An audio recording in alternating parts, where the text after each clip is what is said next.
I'm honored that we have Eric Sletteland here that's going to educate us about Pitney Farm, its history, and its potential for the community going forward to be a historic Mecca, a site for people to come and appreciate more the rich heritage that we have in the Mendhams. And on that note, I'm going to ask Eric to come forward and make his presentation. Mr. Topping, I have 288 years to cover. I hope you'll give me more than 2 minutes. So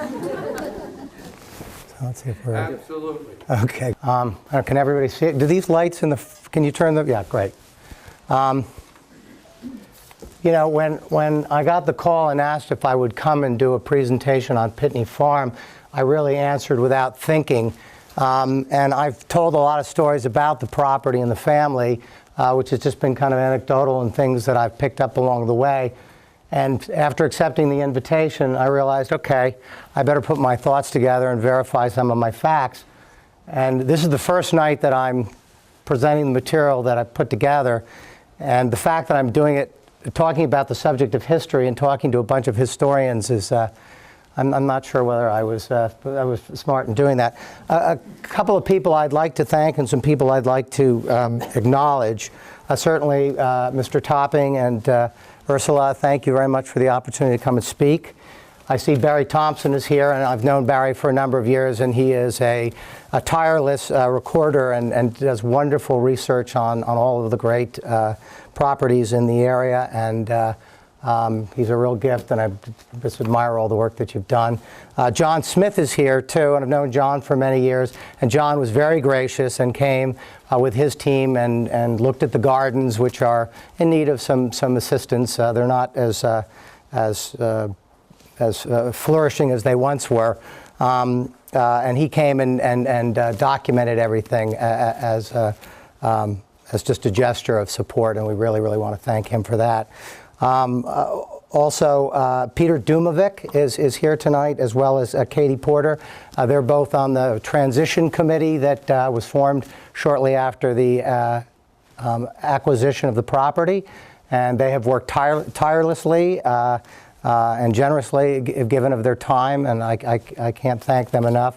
Katie, in particular, who's a noted horticulturalist, has taken on the challenge of really refurbishing the gardens and the grounds, which my mother and Duncan Pitney worked so tirelessly for 40 some odd years to really bring to something quite special.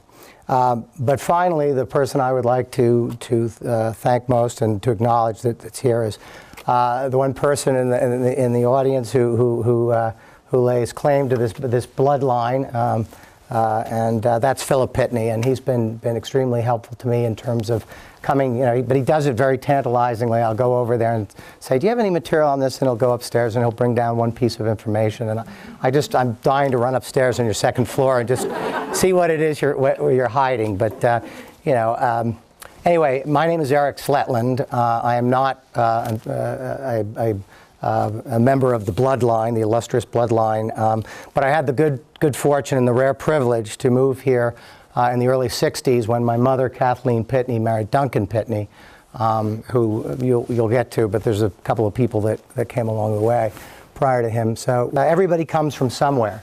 And so there's a great genealogy that was available to me. And the history starts in Ireland with Michael and Elizabeth O. Pitney. And a side story, my mother married Duncan in the 60s. My grandmother was a devout Catholic. Her maiden name was Mahoney. And she was not too keen on this marriage until Duncan went into his archives and pulled out the fact that he was originally an O. Pitney, and that all of a sudden made the whole thing legitimate. So Michael and Elizabeth had a son, Jeremiah, who migrated to England and apparently had a shop on the London Bridge. And he in turn had a son, James, who migrated to the United States on the Planter, which was one of the early ships that went over to Plymouth and settled in Marshfield, Massachusetts. And this is prior to 1635. He died in Marshfield, but not before having a son named James. And you'll see where my problem starts with the name. But that son left the colony and came down to Woodbridge, New Jersey, where he lived for many years. In fact, there's some record that he was a defendant in a lawsuit in Staten Island in December of 1681. And not sure what the dispute was, but that certainly places him in time. He, in turn, had two sons, one of whom was James, oddly enough, and he was in Woodbridge, and he came to Basking Ridge. In fact, if you go to, I wonder if the Pitneys are, in Basking Ridge. So I Googled Basking Ridge, and there's a marker right out in town that says settled by James Pitney and other early settlers. So, so they certainly left their mark there. But eventually we get to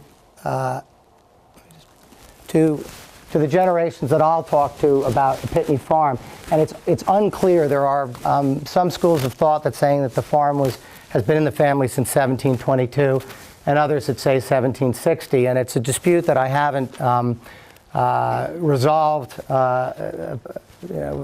definitively, but I actually came across a piece of research that actually had James Pitney buying from his brother John, who had bought the property from the Stillwell family.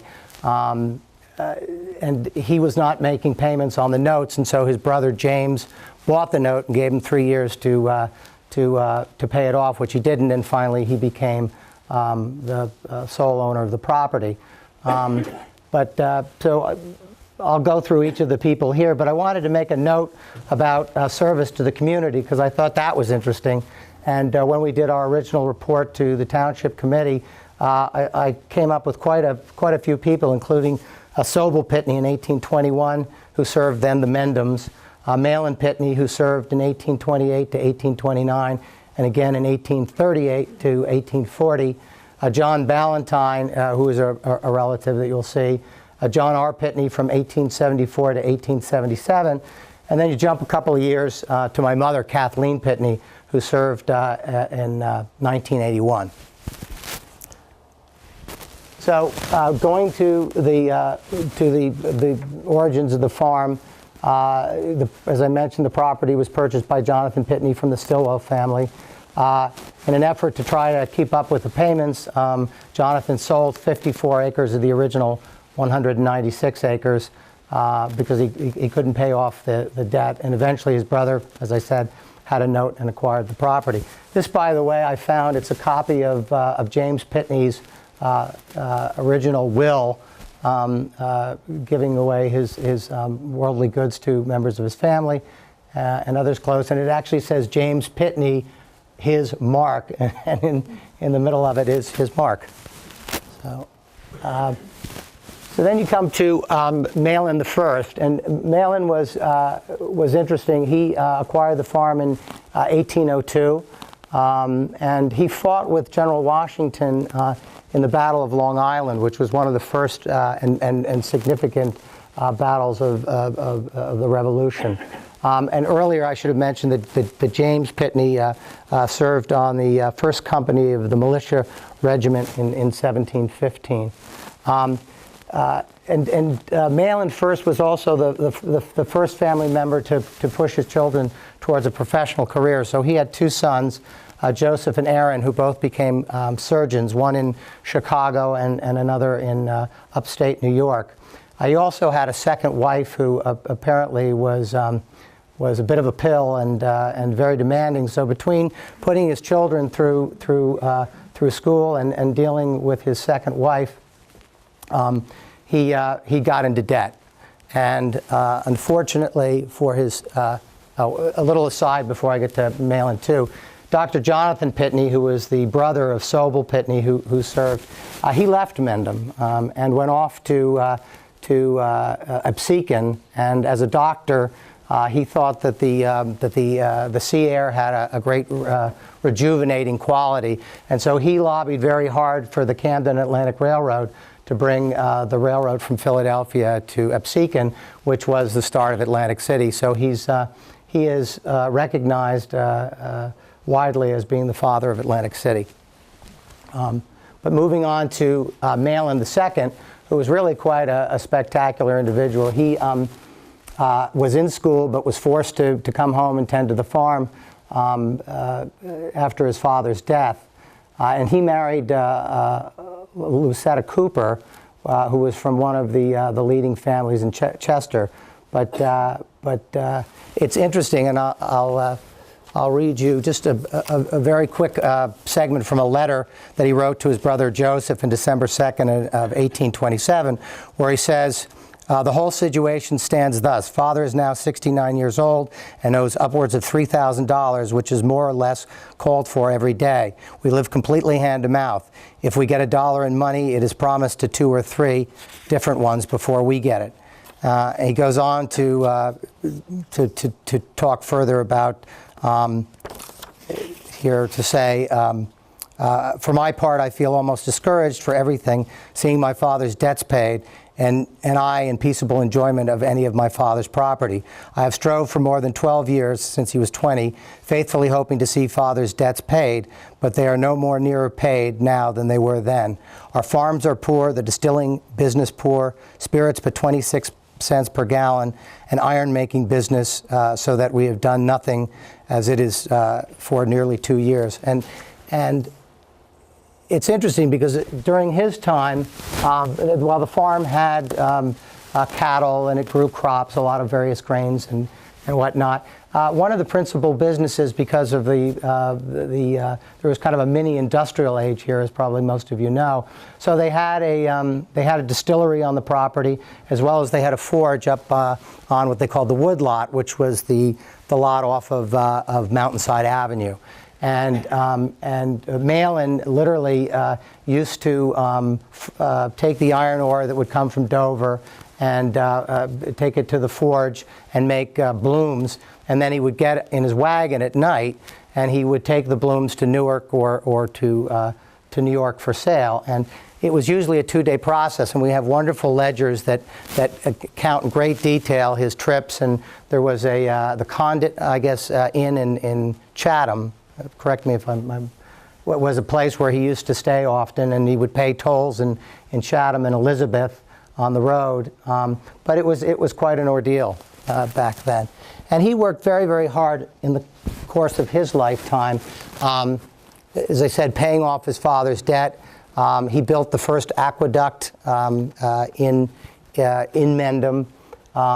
He also educated his son, Henry Cooper Pitney, his only son, who went to Mr. Fairchild's school, which was first in Mendham, and then it went to Flemington, and he followed it to Flemington, and eventually it ended up somewhere in, not Brooklyn. Philip, you can probably help me, but on the far side of Manhattan.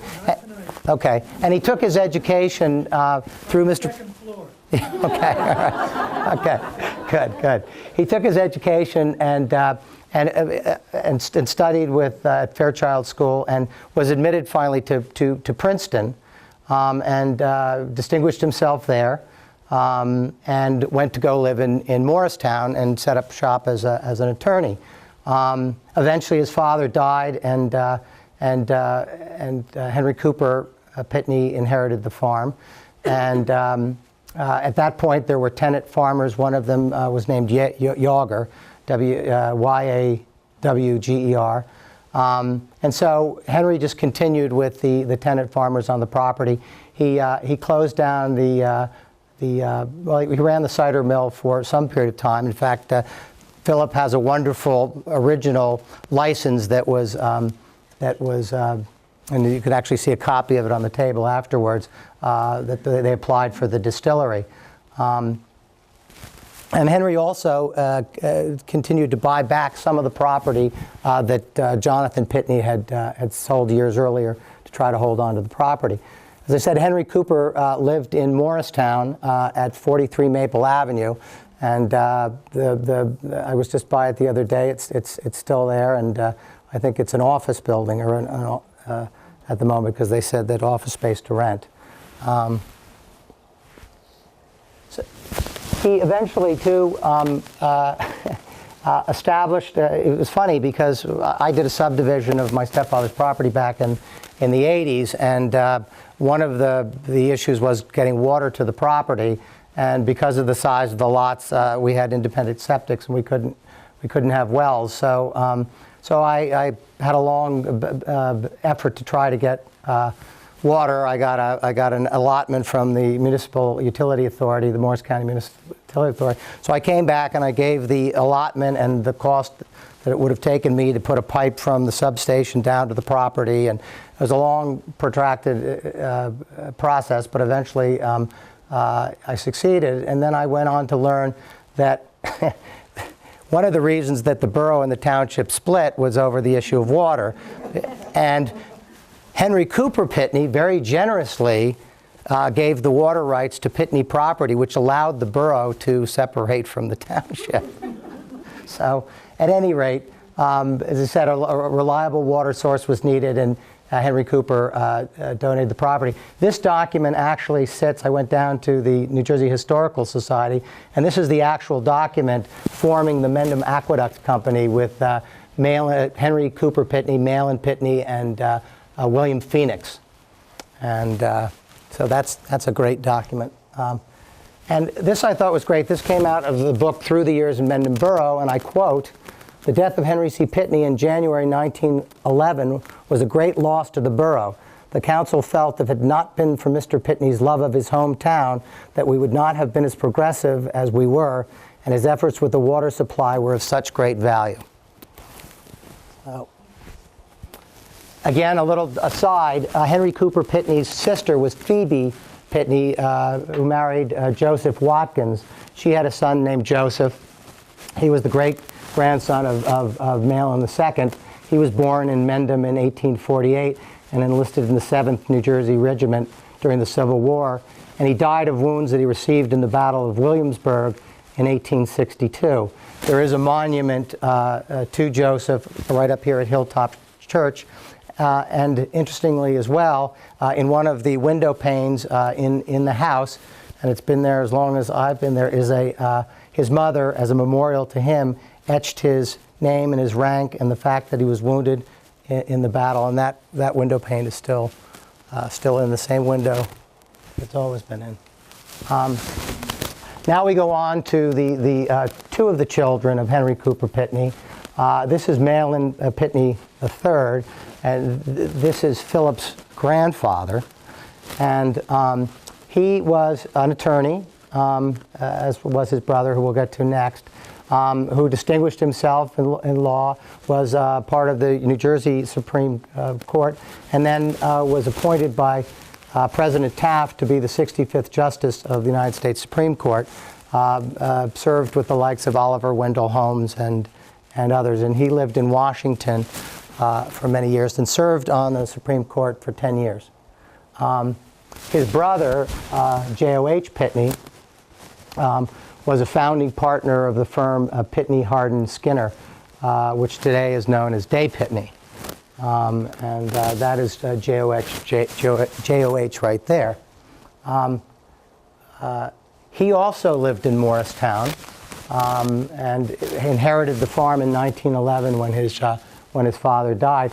This was his house on Madison Avenue, which is regrettably not there and any longer. But so here you have two generations that have distinguished themselves and become very prominent attorneys, both locally as well as nationally. But at the end of the day, it was beer money that threw the family over the top. J.O.H. married Roberta Ballantyne, who was the granddaughter of Peter Ballantyne, who started the brewery in Newark. And this is actually the Ballantyne mansion, the Ballantyne house, which has now been incorporated as part of the Newark Museum. J.O.H., when they left the house in Morristown, he and Roberta moved out to the farm in Mendham full time. The driveway used to come in from Cold Hill.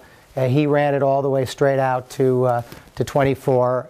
He added some additions to the house, a garage wing, and a porch and some other things. They also built this house on the property, and he too followed in his father's footsteps,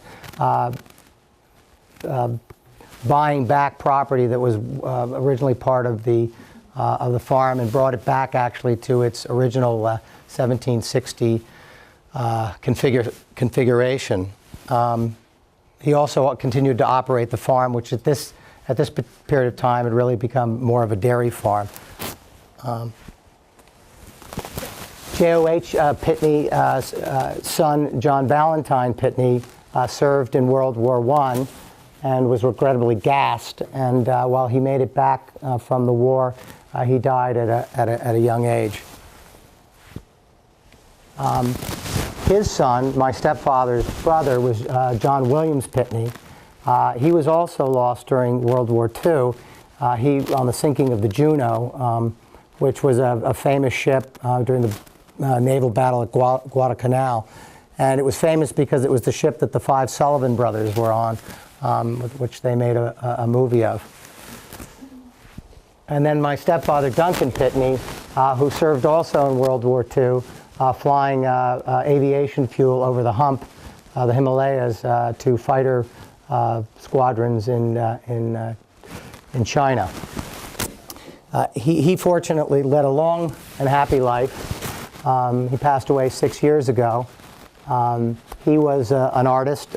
He had several shows at the Wally Finley Gallery in New York, as well as some, and his paintings were bought by Malcolm Forbes and Jim Dale, and Avianca Airlines bought a number of his sky paintings. He also was an author and wrote a book called The Adventures of Waldo Wellington, which was a wonderful story, and illustrated it about a blue alligator who is having trouble coming to grips with the fact that he's blue. And he goes through a series of experiences. He makes a fortune selling shirts with his picture on them, and goes on. It's a really wonderfully playful but poignant sort of coming of age story. So one of the things I just wanted to quickly go through, because they seem to be very prevalent themes that are tied to the property. And I want to stop for 1 second, because the other person I forgot to thank is Joe McKasick, who's sitting here. Joe helped me put this all together, and he's been a good friend, and he's a great historian. He's got a wonderful presentation on the Rockabye Railroad, if you ever want to, if you put the arm on him to come and make the presentation. But both agricultural and horticultural have been very instrumental thread throughout the history of the farm. As I mentioned, the Applejack Distillery was one of the enterprises which kept the farm afloat in tougher times. This is the license that I mentioned. Eventually, though, in Henry Pitney's day, and the farm, Henry ran the farm, and I think he probably on some level subsidized it from his law practice. But he did have a number of good years when the peach orchards came into being. He grew what are called Morris Whites, and what was happening at the farm in Mendham was happening on farms in the area all the way out to the area of Oldwick and beyond. And that, in large part, gave birth to the Rockabye Railroad, which was actually, Pitney Farm was actually one of the stops on the railroad. This is actually a notice of a special train that they were running from Pitney to White House Station. And it ran from White House Station all the way to Watnog Station, which was just outside of Morristown, and was the key conveyor for produce and passengers to get from points west to Morristown, where they could pick up other forms of transportation. Dairy farming, as I mentioned, became more prevalent on the property.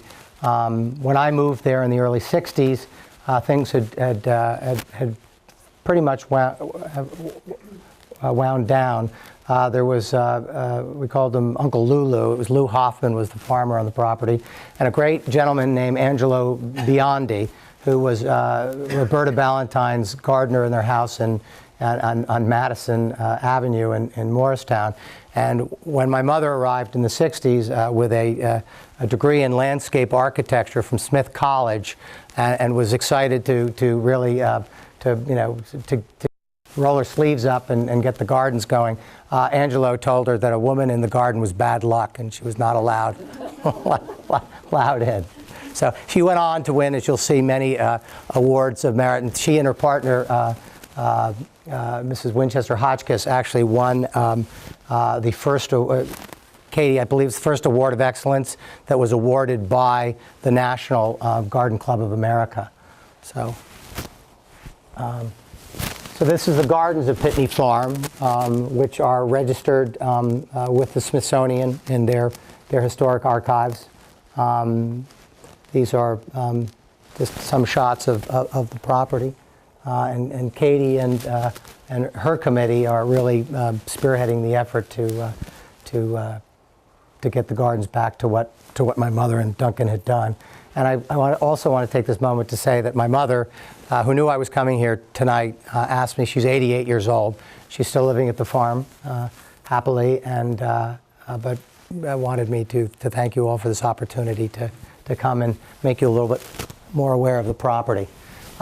These are some of the accolades, and this was a garden guide that was done in the 1970s, the Smithsonian recognition, the certificate of recognition by the State Agricultural Society, a Bicentennial Award, a Century Farm Award, and it's had numerous articles on the property. So Pitney Farm today, this is what the house looks like. As you're probably aware, the township acquired the property in 2009 for $4 million. The purchase was funded using a combination of $2 million of the general township funds, $500,000 of the township's open space, and a $1.5 million grant from the Morris County Open Space Trust. The property today is about 12.5 acres and consists of these components. There's a dotted line, I think, that you can see here. That is the acreage that was acquired with open space money. And what we did is we laid it over all of the formal gardens, the cutting garden in the front of the house, the greenhouse down here with the vegetable garden, the walled garden, and the lawn. So the hope is that that can never be built on. So the interest will be there to perpetuate the gardens. A transition committee was formed, as I mentioned, of which Peter and Katie were very instrumental. And our charter was to assume that the property remain essentially as is. Future plans for the property were not within our charter. The choices in future plans will affect the actual scope of the work. And then we were asked to identify and assess current operating and maintenance costs, as well as potential funding options, with an ultimate goal of making the property self-sustaining until such time as the master plan is developed. And there are a number of cottages on the property which generate income. So from a pure operating perspective, it is a very digestible number. There will be maintenance responsibilities down the road, which my mother is currently responsible for as part of her continued presence on the property, but that'll eventually be something important to address. The recommendations of our committee was that the township should create an effective property management plan to oversee and expedite the ongoing responsibilities of the property, to establish an endowment to both defray annual operating expenses as well as mitigate expenses of any future improvements, a preservation plan, obviously to make sure that the most historic portions of the property are preserved and incorporated into whatever the final use is, and then planning, that we recommend that the township make some fundamental decisions regarding the property's long-term use so as to better guide our efforts. There are as I said, the most historic portions of the house, which we're very hopeful will be incorporated into the overall use.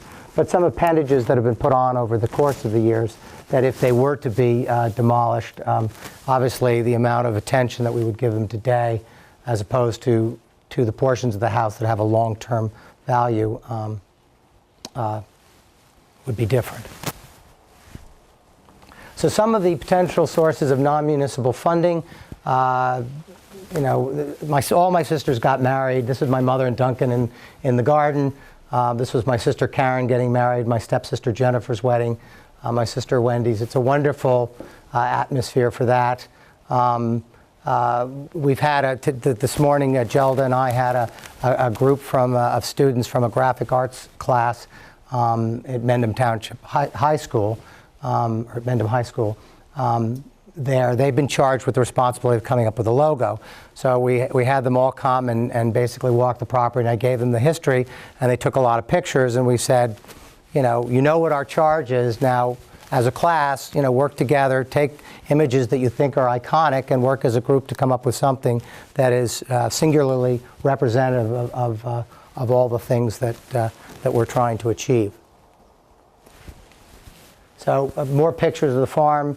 We want to establish a friends organization. We're hopeful that that volunteers who would like to work in the garden will come in and be part of that program. My mother was very prolific when she was active. She was one of the key drivers of the Willowwood and Wave Hill and a number. So there's a lot of people who appreciated her good work and are very anxious to be helpful. Marco Polo, Stefano, and others. And Katie, again, is spearheading that effort. And so I'm going to have a little sign-up sheet for anybody that's interested to put your name and number and email address if you're interested. And it gives you a couple of different categories where we're looking for people that would be interested in getting involved. And then we'll be happy to contact if you are. So I hope you think that the property was a good acquisition and that it has value both historically, generationally, agriculturally, and historically. And one of the things that I really like, which I think encapsulates our hope as a family, was something that was written by J.O.H. Pitney when he moved back to the farm and restored it. He had a Thanksgiving dinner, and this is in 1925, and he wrote, "After luncheon and a sip of Applejack produced on the farm over 50 years ago, the host welcomed guests to the restored mansion house, recalled some of the historical incidents set forth, and expressed the hope that in these venerable surroundings and antique fittings, the guests might imagine the Malin Pitney of 100 years ago, returned to enjoy the warmth of the hot air furnace, listening over the radio to the score of the Army-Navy game, or strolling to the barn to watch the cows milked by electronic-driven machinery, dashing in his motor over paved roads to the movies at Morristown, or telephoning to the doctor for something to relieve his cough. He also hoped that all the guests in years to come would feel at home in this ancestral mansion and enjoy the reminders of their forebears and their life here in years gone by." And that is our hope. Our hope is that the Pitney Farm will become an asset to the Mendhams. This is very, very much the heritage of the borough as it is the township. And that whatever the activities are, whether it becomes a library or you come to a concert on the lawn or you come to see the gardens, that while you are there, and more importantly while your kids are there, there's an underscoring of the fact that there are a lot of footprints that have been left by a lot of people that got us to where we are today. I would propose to you that who we are today has been forged on the backs of our forefathers, and that's something that we need to be reminded of and to always celebrate. So, preserving our past enriches our future. This is the farm in 1854, in 1935, as you can see, hidden away on 12 acres now. 2010. So with that, I'll open it to any questions. Yes? How was that 50-year-old Applejack? Regrettably, I was not around to sample it. Wine cellar, And there was a bottle of wine there that clearly was tagged from President Buchanan's wine cellar. But regrettably, it was standing upright and the cork was dried out, and so it wasn't any good. Yeah. Well, they had a love affair. I mean, it was a second marriage for both of them, but it was amazing. From the get-go, it was the kind of thing where we would be traveling as a family, and they would be going through customs first, and then we'd come in behind them, and the customs people would say, "Are those your parents?" And I'd say, "Yes." God, they're so in love, and it was, they were married for 43 years, and I remember I lived in Manhattan for a number of years, and being out on the porch, and Duncan coming out of his studio around 6 o'clock and going into the bar and making 2 gin and tonics, and going out to the front garden where my mother had been propagating, and she would get up and show him a little bit of what she would be doing, and he'd hand her a drink, and they'd neck a little bit, and and this is after quite a few years of marriage. And then when they got much older, my mother still had projects, and they'd be in the living room, and she'd go into this other room where she had a card table that she had some project she was working on, and Duncan, you could 10, 15 minutes tops, just close his book, go in. You could sit at the far side of the room, but just as long as he was in the room with her. And we had a golden retriever that used to do the same thing. He'd put his paws over the threshold. He wouldn't come into the room, but just wanted to kind of be there. And so we used to give him a lot of grief that he's just like whiskey. And well, I know Laddie Freeman, who owned Freeman Ford, for those that go back, with 8 kids and farm vehicles and whatnot. He offered to change the name to Pitney Ford because the number of cars that my stepfather bought from him over the years. So a construction company, and I was with at the time, and we were doing library work. We did the renovation and expansion of the Morristown Library. We also did the Parsippany Troy Hills Library. So I was getting what's called Dodge reports that were making me aware of what was going on, because there was a lot of library work being done at the time. The state was offering matching grants, and so a lot of municipalities were doing that. And I came across the joint venture between the township and the borough to build a common library on the Deneuxville property and here in the borough. And so I made an inquiry, and I'd been thinking in the back of my mind, unfortunately both Duncan's children, his daughter passed away, his 2 sons are living in other parts of the country, and aren't going to come back, and regrettably none of us are in a position, the Sletteland side of the family, in a position to perpetuate it. So it was kind of what happens to the property, and I had a magical childhood there, and just I was the youngest, and in many ways probably the child that Duncan and my mother never had, and it was really very, very special. And so I didn't really want somebody to come along, from Wall Street that had made $1 gazillion and turn it into what their idea of the property should be. And it occurred to me that when I spoke to the engineer that. And learned that there were issues with the site, some environmental concerns, I believe, and some deep slopes and whatnot, that I proposed the idea of the property. The Cold Hill Road, as you all know, is the division between the township and the borough. And so, my idea was that the library might be there, and that, again, going back to what I said earlier, that people could come to a municipal asset. They could take out a book and go in the garden or on the lawn and read, and while they were there, again, just be gently reminded of the fact that that there were others that came before them and had toiled to make this the community that it is.